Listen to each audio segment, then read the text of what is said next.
Probation, which is on this chart. This is the National Sunday Law, the close of probation on this line, and Jesus' second coming. Everything event in this section is coincidental. That is, they're happening roughly at the same time. The flow of time is in this direction. The millennium is over here. And the time I'm talking about into the future is right here, called the time of Jacob's trouble. You'll notice that it is past the close of probation. Everyone has made their final decision. And we are in a time of flight, or we are in prison, or we have been martyred. Let's take care of martyrs right now. You can see martyrdom here continues to expand until when? Close of probation, right? Everyone has made their final decision. After that, there's no more martyrdom. The only purpose for martyrdom is to witness for Christ. After everyone has made a decision, there's no more purpose in witnessing. The prophecy of Amos kicks in. There's a famine in the land, not for bread, but for the Word of God. And so all of that is over here on this side of the close of probation. But martyrdom is active here while mercy is still open for the world. And if that's the case, we would say to each other, Brother Jere, I can't face martyrdom. And none of us could. At home, I have a couple of books, Fox's Book of Martyrs and Martyr's Mirror by Thielemann J. von Bracht. Of all of he's a Mennonite pastor of 100 years ago. And he recorded all the martyrdoms from John the Baptist to 1660. And it's a book about that thick. And I don't recommend that you start reading these books just before you go to bed. For it's a terrible time. It's unbelievable how one group of human beings could treat another group of human beings in such a way.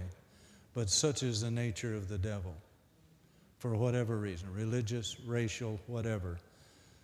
It's the devil's manifestation of his spirit through human agents. And the preparations that we need to do for martyrdom are simply this. Desire of Ages 354.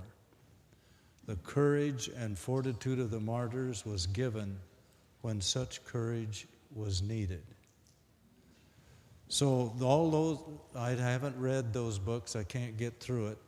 I quit reading them, but everything that I've read, there's not one instance where everybody is kicking and screaming, cursing and yelling, so that on their way to the stake or whatever it was, to some mutilation, they were simply saying, "Praise God from whom all blessings flow."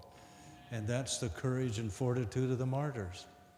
And again, fear is not our motivation. It's trusting in God, and if we can give our life as a witness for Him, so be it. Amen. And He will give us the courage and fortitude that we need. So don't fear that part. Down here, there's another part called imprisonment. It's a stage of enforcement of the National Sunday Law, which we'll talk about tomorrow morning. In prison, it says we will be visited by angels and the whole prison will light up. Do you remember any biblical examples of that? Paul. And if he needs us to witness for him and we're in prison, can he get us out? Absolutely. The things fall off the hinges and latches opened by unseen hands and so forth. But think about being in prison now, and we're going to be visited by angels. And then lastly, the time of flight that I referred to, which is for those who are in flight and in prison, will be the time of Jacob's trouble. Now, what do you think we're afraid of?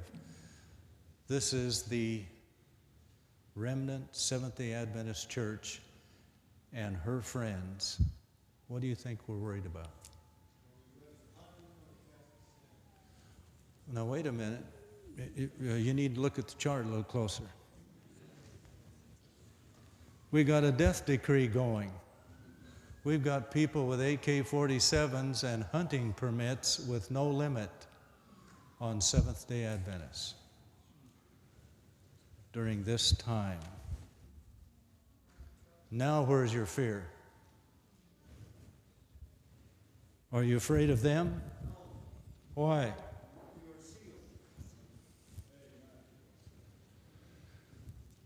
Great Controversy 6:19. They fear that every sin has not been repented of. Is that right? And so let's take advantage of the time now. I didn't quite hear enough amens. Amen. Let's take advantage of the time now, brothers and sisters, to make it right with each other and right with God. Then we can enter this time, the time of Jacob's trouble, mentioned in Jeremiah and other places. And we will have nothing to fear except that we know that we're unworthy. Is that right? And they're wrestling with God's people in that time are wrestling with that. But we can fix it by simply everything that comes to our mind, go to our brother, our sister, and say, I'm sorry. Will you forgive me? And if we've had open sin and reflects on the church, come right up. I'm very sorry.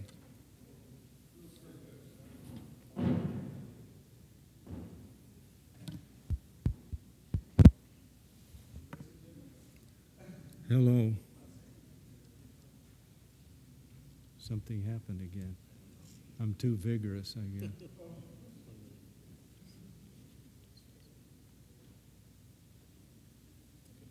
Hello? Hello?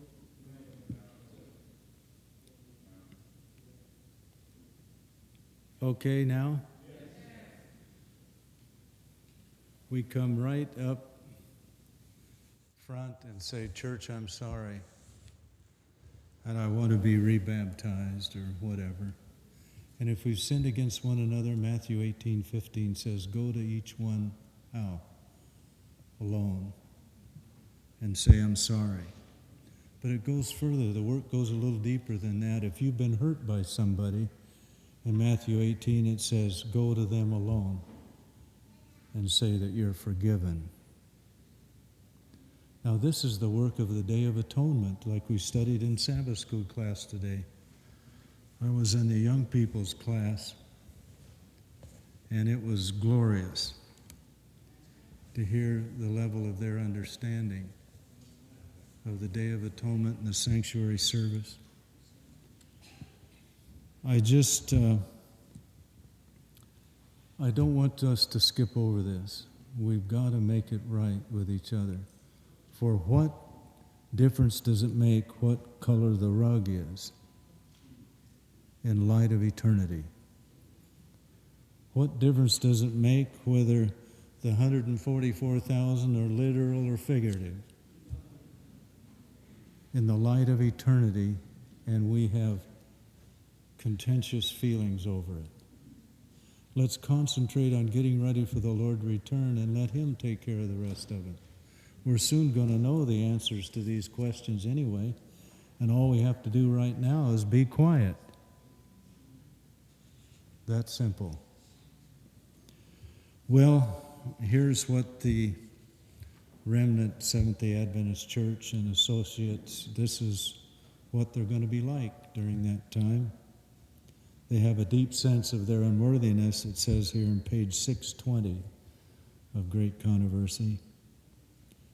They have a deep sense of their unworthiness. They have no concealed wrongs to reveal. What do you say? I didn't quite hear you. That's the work that's to be done today. Don't neglect it. As your new brother, I beg of you, don't neglect it. Take care of it. Well, Jere, you say, I've done something so bad that nobody's ever going to forgive me for it. And there's a number of those things that I've had in my office as marriage and family counselor, things you wouldn't believe, and I'm not going to repeat. It's impossible. I'll never be forgiven for it. Well, this is the good news. Volume 5 of the Testimonies, 343. When you have done all on your part, you may ask the Lord to do that which is impossible for you to do, to heal the wounds that you have made. Heal the wounds that you have made.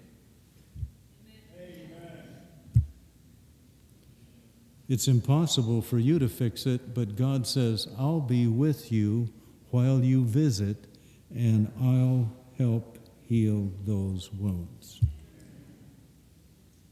And not only that, I'll forgive you and blot out your transgressions, and after that, God gets memory loss. I'll remember your what? Sins no more. Did you know that between now and the time we enter the gates, there's going to be no marks of sin on us? So where we are today, and before we walk into that kingdom, there's going to be restoration. There's going to be restoration from every disease, from drug abuse, from the whole 9 yards. The only marks of sin will be where? On Christ. And we're the ones that deserve it, but it's His because He loves us. We're going to be perfect in heaven. We might even get perfect before then. But we don't do the evaluating. We don't declare what's holy, holy. We don't call each other holy. We don't make any judgments. But God can pronounce an old piece of sand in the desert holy ground. And it is so. And He can pronounce us holy. And He will. But none of us think we are. In fact, we know we aren't, right?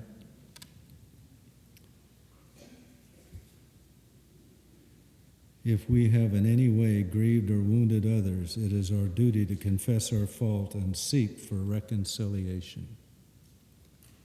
This is essential preparation that we may come before God to ask His blessing. Tell you a story from the Bible. You'll like this story. 10 lepers. Can you imagine what it was like to leave home as a leper? And there were 10 of them. They're leaving home forever to go in some dark hole as a leper colony and die. They aren't coming back. They were forbidden to come back. They're going to die. Daddy's going off to die. My brother's going off to die. My husband, my wife, they're going off to die, and they won't be back. Well, they left. And they went into the old hole of the leper colony. They heard a rumor while they were down there. There was a carpenter. And it was reported that he could heal any kind of disease. And of course, any hope is better than no hope. Am I right? No hope leads to depression and suicide. So they left the leper colony against the law to find Jesus. They found him and they started yelling at him, "Have mercy upon us," twice. Started to irritate the crowd. Jesus heard them and he said, "Go show yourself to the priest." And on the way, what happened?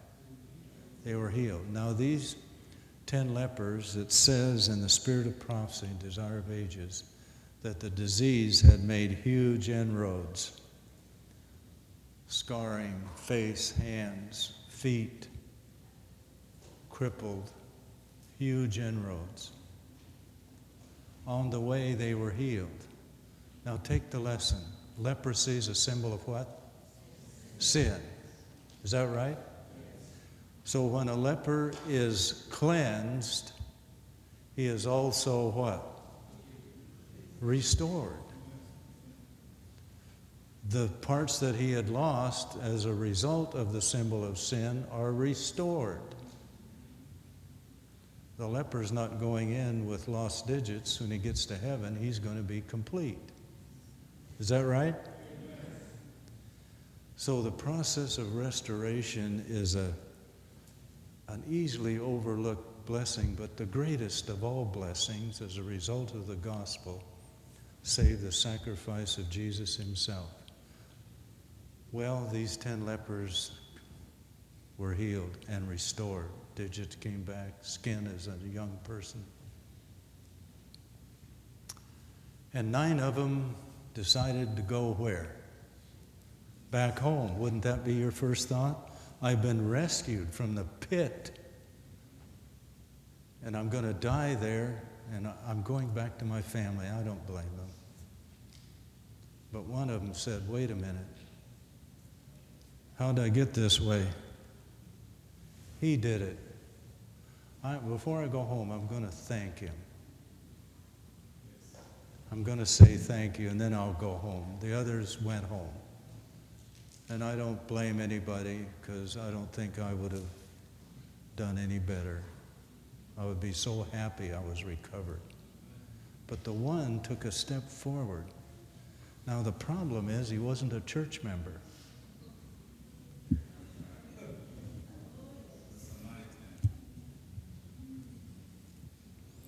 And one of the lepers who were cleansed, this is Mount of Blessings 134. This is Paul Harvey's rest of the story. Of the 10 lepers who were cleansed, only one appreciated the gift, and he was a stranger and a Samaritan. The rest of them were all Jewish church members. For the sake of that one, Christ healed the whole 10. Does that impact you like it does me? Every time I read it, I get a thrill down. If I had hair, it'd stand up. Because, brothers and sisters, because he was the trigger to healing 9 other people. Just because he said what? Thank you. Do you think he knew he was the trigger? No. Do you think they knew that he was the trigger? No. Because of commitment, we have an unknown influence on at least 9 other people. And it's time that we make those commitments, just like Brother Randy called for this morning. It's time, maybe more often than we usually do. But think of it. Because of him, Christ healed the whole 10. And that's the potential for you and I, brothers and sisters, of a commitment and an experience with Jesus. He'll use us to influence 10 other people. And did you know, in an arithmetic progression, at the 7th level, the gospel's gone to the whole world?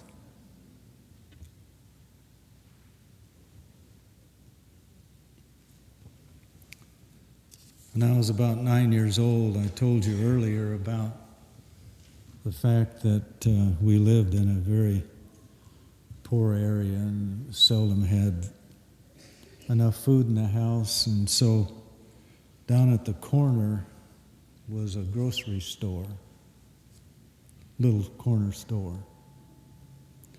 I was a street kid, and I knew how to get into that store and get what I wanted and get out without paying for it.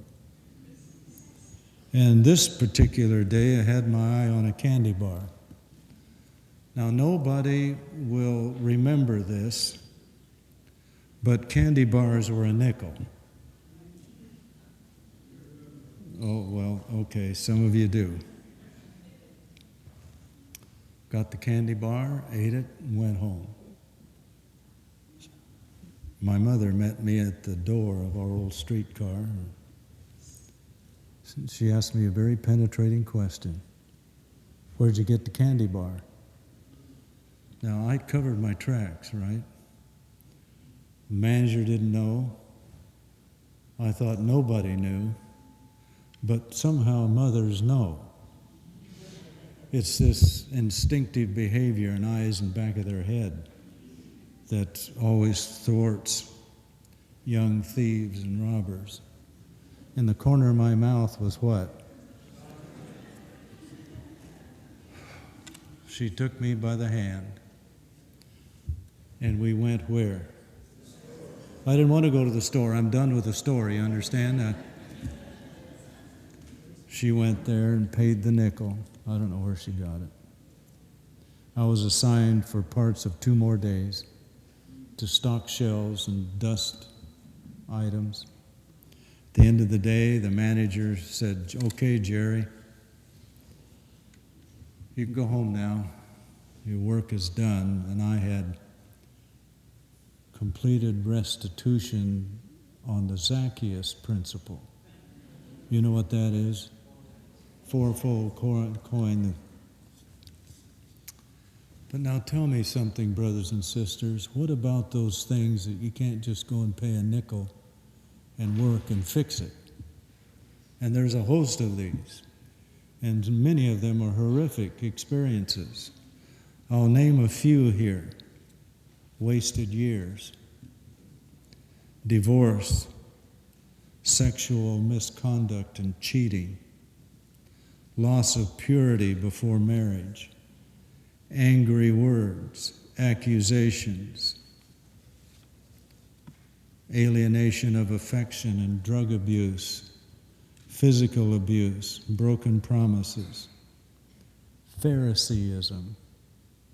Did you know that was at the top of the list of Christ's most horrific sins?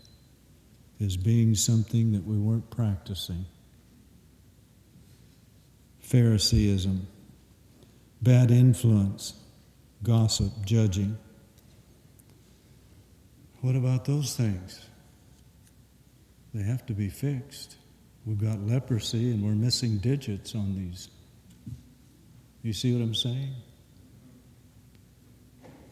Leprosy has crept into our life and has damaged us to the point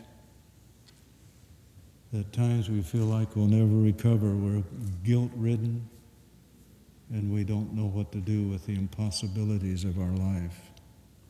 If the gospel is not adequate to take care of these impossible problems, it's not adequate.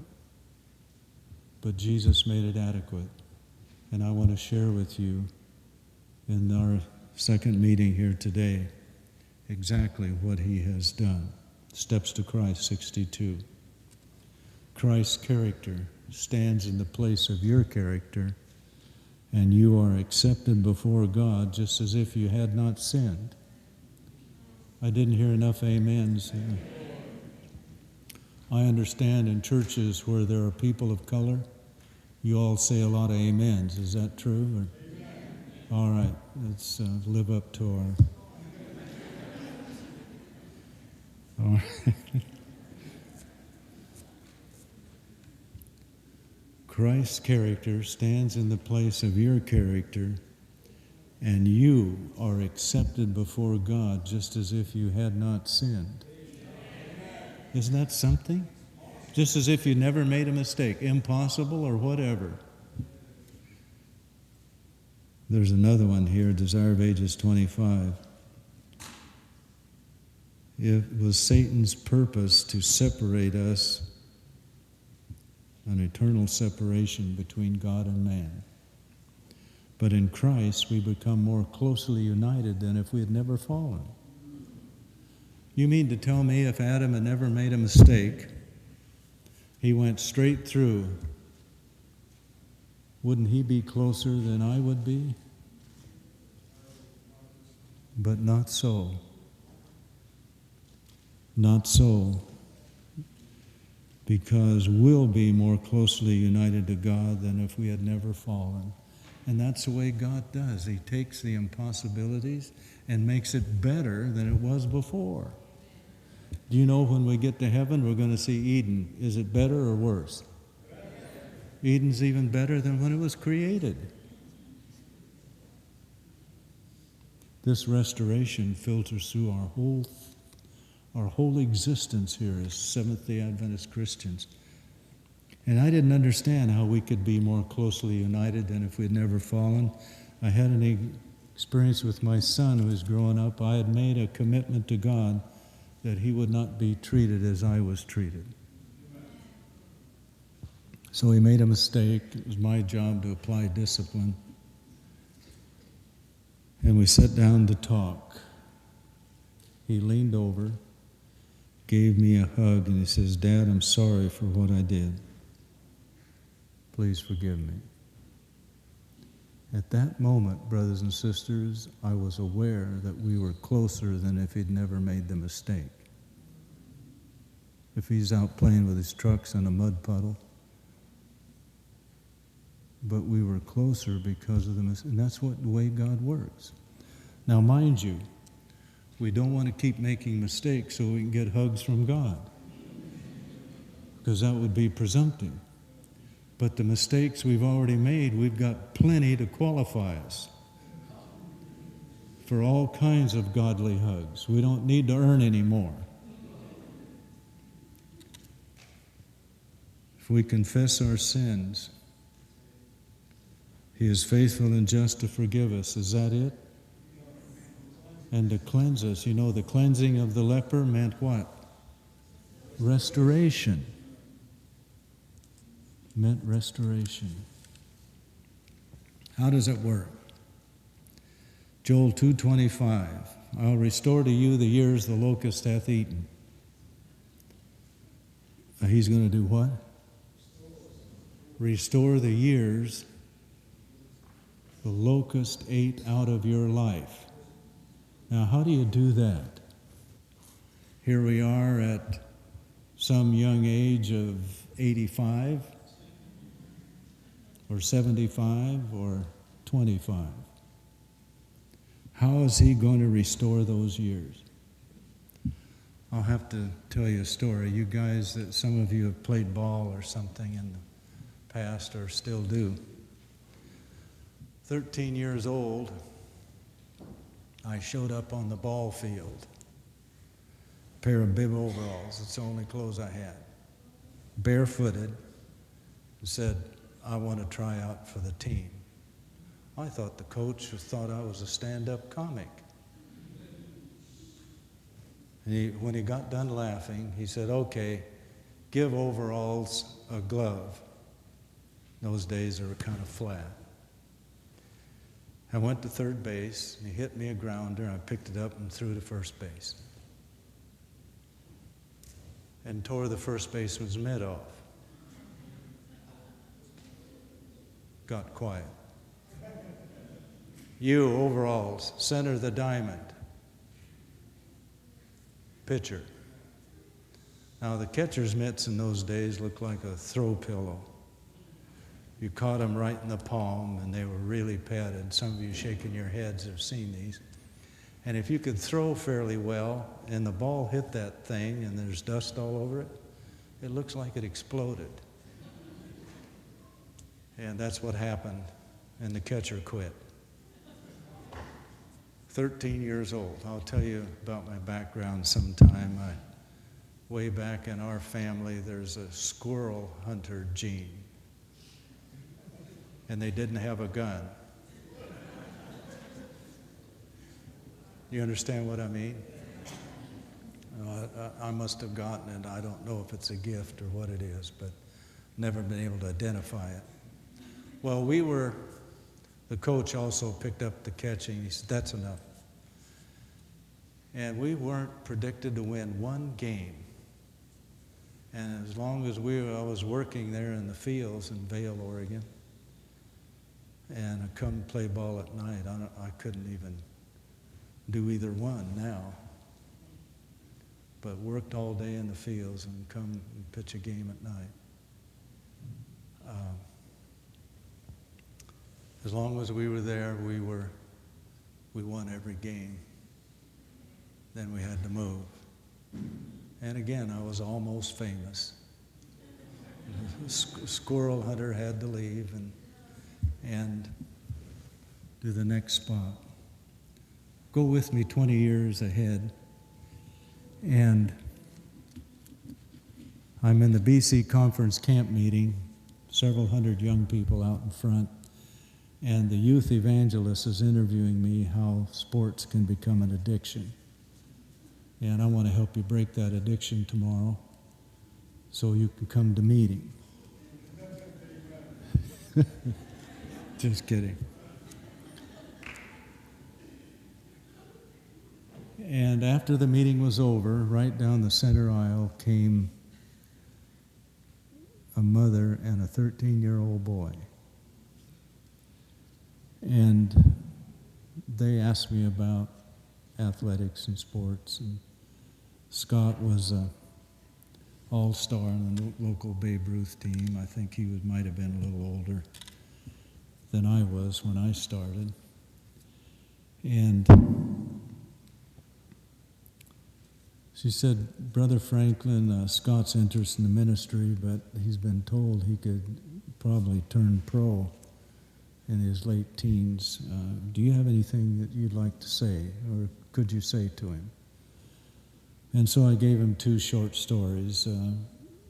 If you think athletics is a democracy, you can forget that. They don't do things by committee or majority vote. Coach says, and that's it. So he gave me a sign right here. Now this was BH, before helmets. And they didn't have the timing guns, what do you call them? Radar guns to time pitches, but everybody knew it was pretty hard at age 18. And if you didn't do that, you sat. And the same coach also said,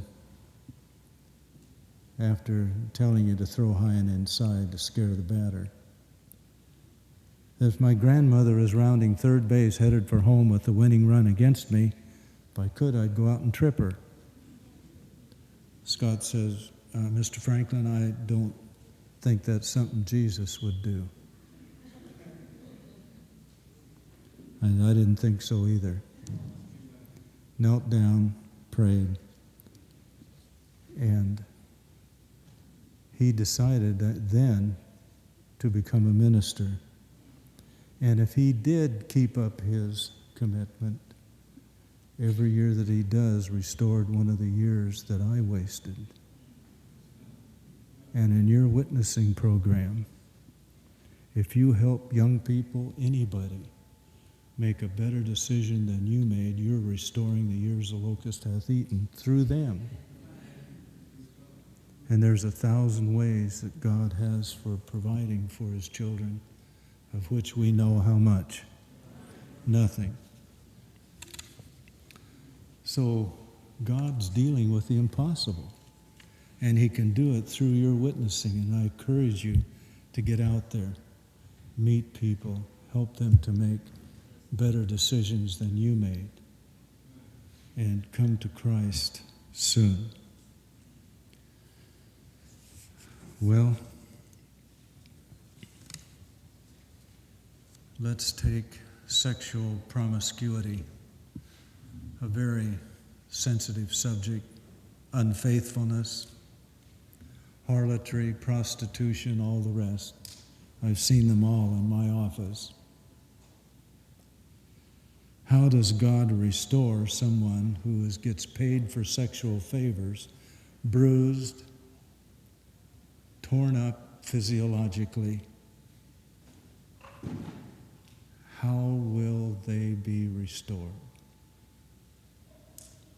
Will there be any in heaven? 3 we know of. Mary Magdalene. Who else? Rahab and Gomer, Hosea's wife. Do you think they're going into heaven all beat up and bruised and scarred and torn and bleeding and drug addicted? Oh no. You see, what's happening here is there's a process of restoration come as soon as we make the commitment. And why ought we to wait? I don't know. But that process can be begun in the day of our commitment. Let's go back 6,000 years. God has stooped over a pile of dirt. What's he going to do? He's going to make man. This is some kind of a man. The Spirit of Prophecy says more than twice as tall as men now living, 20 times the mental capacity and physical capacity. This man was a forklift, pure and clean. Tell me something, brothers and sisters. If the Lord can do that with a pile of dirt, what can he do with you and me for whom he died? You think he can have recovery? Even the Bible says so. I shouldn't say even the Bible. The Bible says so. This mortal shall what? Put on immortality. Is that all scarred up and drug addicted and beat up and abused? Oh no. So right where you are, if this as lifestyle has been any part of your experience ever, make the commitment anew. Start this process of restoration, because it's not going to show in heaven. It's not going to show in heaven, and between now and then, something's going to happen to you and I, to where we are restored and cleansed, just like the lepers.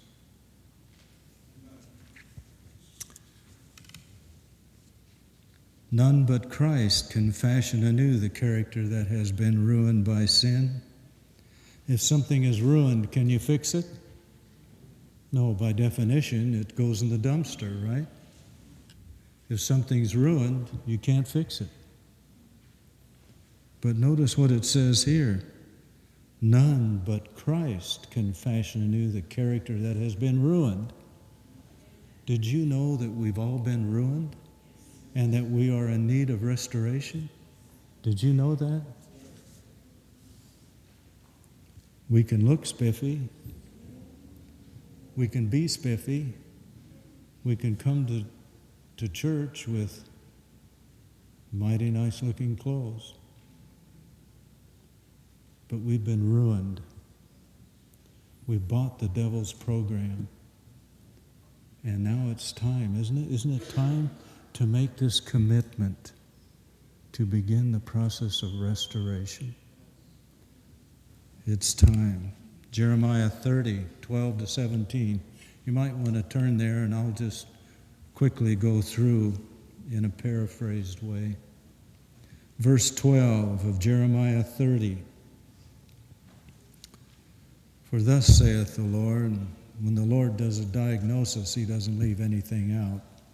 He hits it dead on, not underestimate or overestimate. He hits it dead on.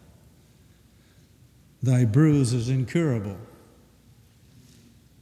Incurable bruise. Wound is grievous. A grievous wound, you're going to die from it. You've been shot in the head. Verse 13, there is none to plead thy cause. Nobody's going to take your case and get you recovery. And there's no healing medicines, not even natural remedies.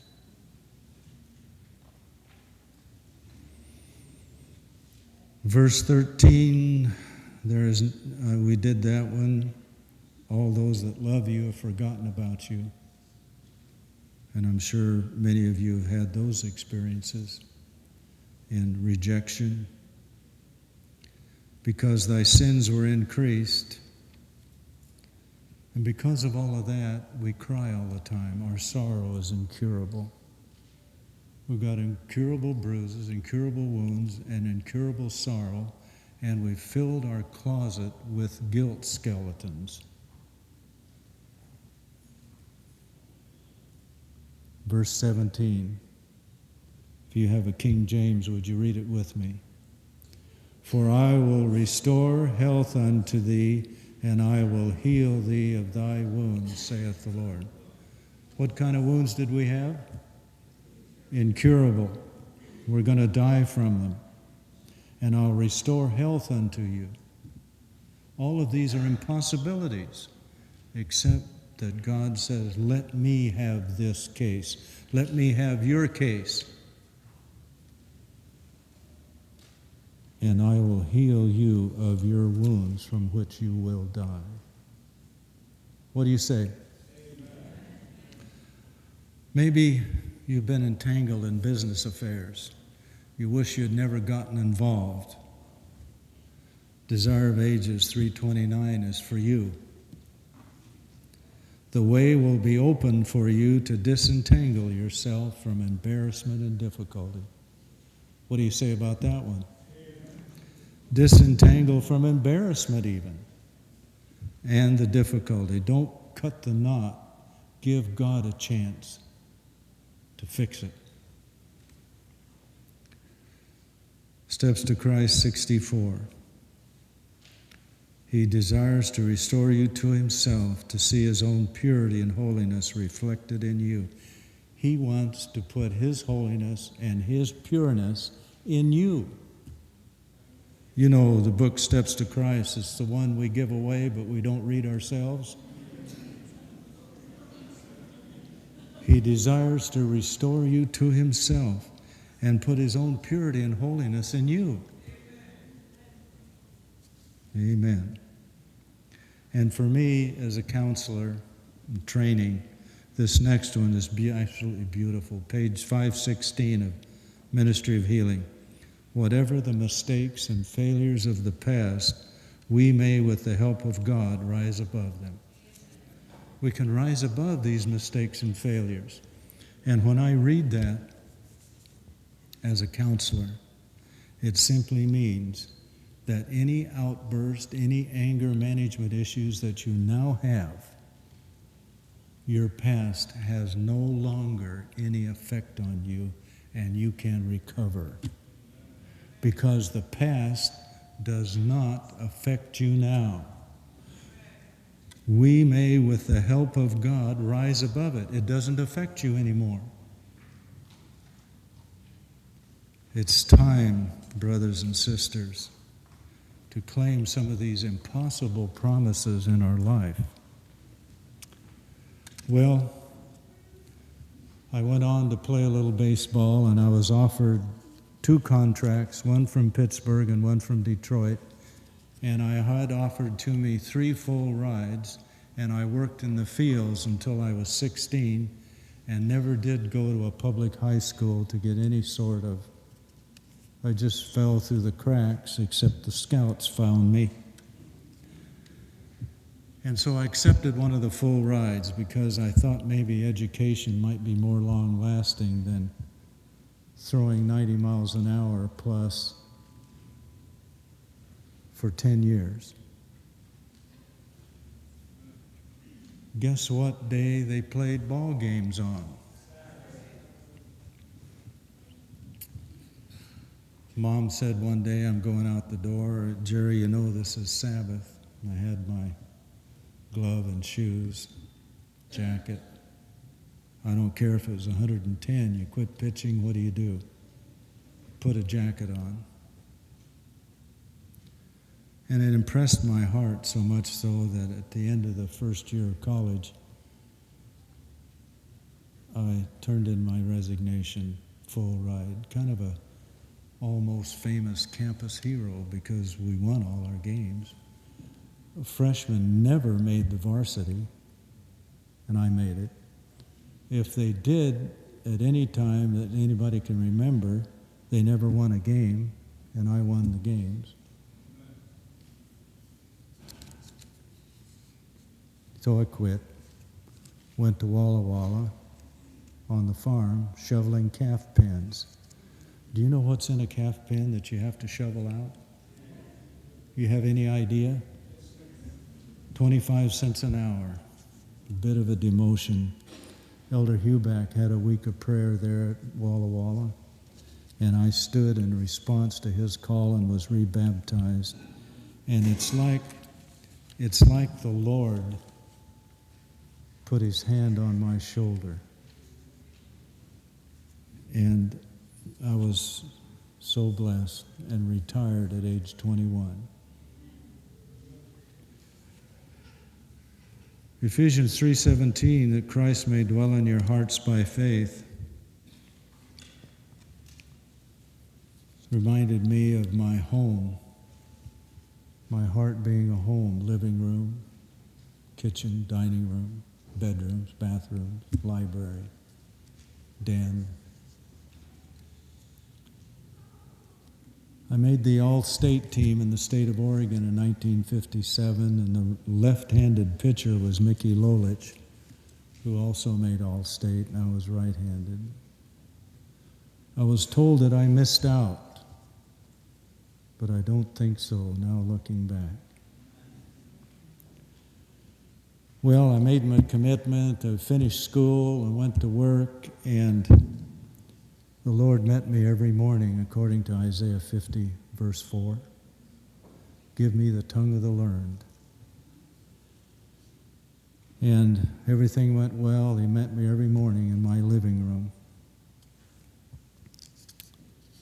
One day, he went right by the living room, went upstairs, stood in front of a closet.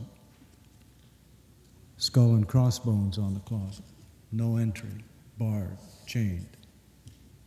I'd given the Lord every room in the heart, in my heart, the kitchen, the dining room, privacy of the bedroom and the bathroom, everything I'd given to him except one room.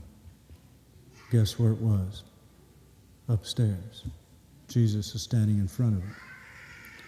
May I? And in my eloquent American English, I said, And he left and went out. Next morning, same thing. You see, what was in that closet, I was guarding. I didn't want anybody to know what was in that closet.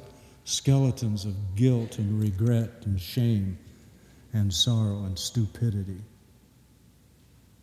And it was well guarded. Pretty quick, he didn't come at all. But I had a plan. I'm at church. I'm going to take the elder's job and the deacon's job at the same time. And at home, I'm going to turn up the television, the stereo. I'm going to jam the signals. I'm going to watch the late show, fall into bed, go to sleep. Wasn't long, I couldn't sleep. Went to the doctor, gave me a pill, didn't work, and almost ready to go illicit for something to salve conscience. And I fell on my knees and I said, Lord, help me. Now, that is a prayer, brothers and sisters, that God always answers now. Let me give you an example. Here's Peter. He's walking on what? Water. Loses sight of the Lord. What happens?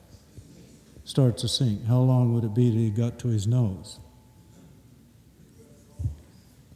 But the next verse in the book of Luke, when he said, Lord, help me, the next verse says, immediately the Lord put forth his hand because he knew he was done. And so when he prayed, Lord, help me, I advise you to take this little prayer with you out into the world of Washington, Baltimore area. Lord, help me. It may save your life sometime because the Lord will help you. And very soon I felt sensed presence by my side when I said that. And he said, may I go up and take care of the closet, Jerry? And I said, okay. I was so willing, you know. He went up, stuff fell off of that door like it was made of sandstone.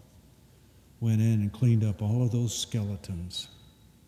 Come back down the stairs, put his arm around me, and said, Jerry, will you do something for me?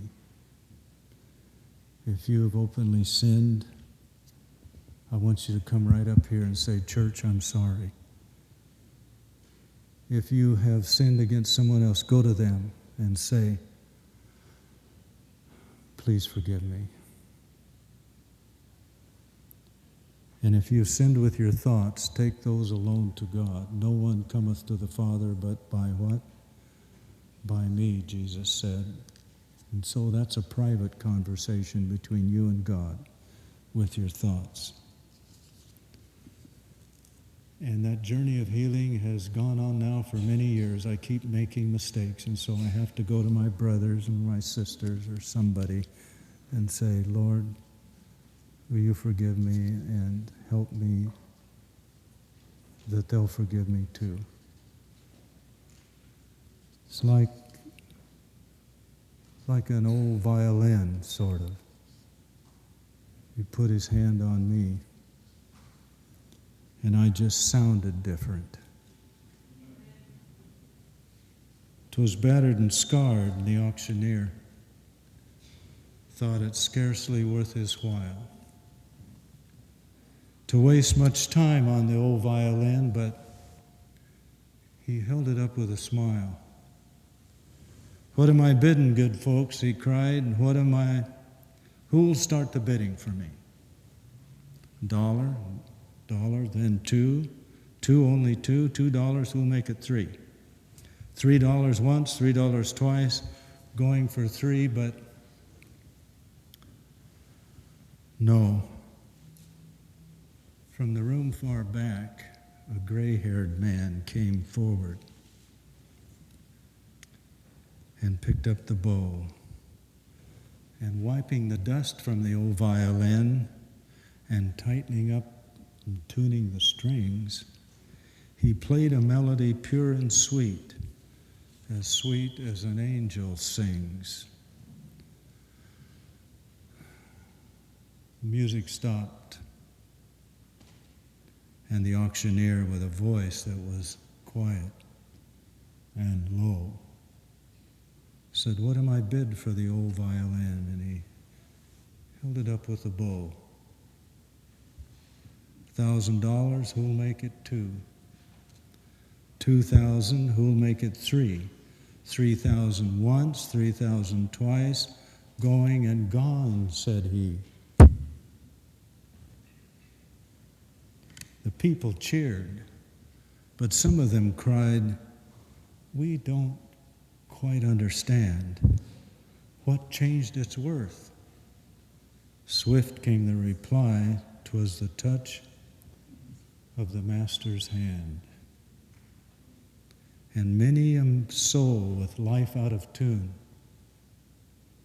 battered, scarred with sin, is auctioned cheap to the thoughtless crowd, much like that old violin.